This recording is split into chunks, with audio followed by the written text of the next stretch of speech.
இரவு 12 மணிக்கு மின்தடை என்றாலும் உடனடியாக சரி செய்யப்படுவதாக பெருமிதம் தெரிவித்த அமைச்சர் செந்தில் பாலாஜி தேரோடும் வீதிகளில் புதை மின்தடமாக மாற்றியுள்ளதாக குறிப்பிட்டார். சட்டப்பேரவையில் பேசிய அவர் 4 ஆண்டுகளில் 63,300க்கும் மேற்பட்ட மின் திருட்டுகள் கண்டுபிடிக்கப்பட்டுள்ளதாகவும் மற்ற மாநிலங்களை விட தமிழ்நாட்டின் மின் கட்டணம் குறைவு என்றும் தெரிவித்துள்ளார்.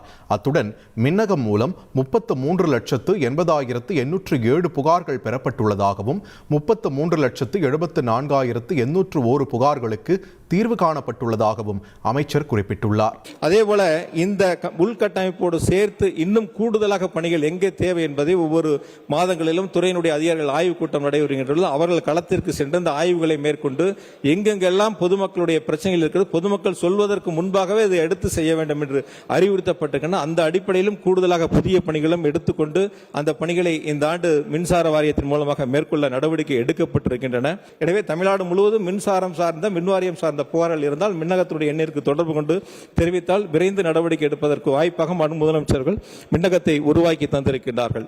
அதேபோல இறந்தவர்களுடைய வாரிசுகளுக்கு பணி நியமனம், உடல்நிலை கருதி தங்களுடைய வேலை வாய்ப்பிலிருந்து வாரிசுகளுக்கான அந்த வேலை வாய்ப்புகள் என்பதை முதலமைச்சர்கள் கடந்த காலங்களைப் போல் இல்லாமல் உடனுக்குடன் வழங்க வேண்டும் என்று உத்தரவுகளை வழங்கியிருக்கின்றார்கள். பொதுவாக இறந்தவங்க 1 வருஷம் 2 வருஷம் காத்திருந்து மனு எடுத்து மின்வாரிய தலைமை அலுவலகத்திற்கு வந்து முதலமைச்சருடைய தனிப்பிரிவு அலுவலகங்களுக்கு சென்று கொடுப்பதையெல்லாம் தவிர்க்க வேண்டும். உடனுக்குடன் அந்தந்த மாதங்களிலேயே குறிப்பாக அதற்கான வேலை உத்தரவுகளை வழங்க வேண்டும் என்று முதலமைச்சர்கள் உத்தரவுகளை வழங்கியிருக்கின்றார்கள். இதுவரை இந்த 4 ஆண்டுகளில் 2692 வாரிசுதாரர்களுக்கு பணி நியமனங்களை ஆணைகளை வழங்கி முதலமைச்சருடைய திராவிட மாடல் அரசு புதிய வரலாற்று சாதனையை உருவாக்கி இருக்கின்றன.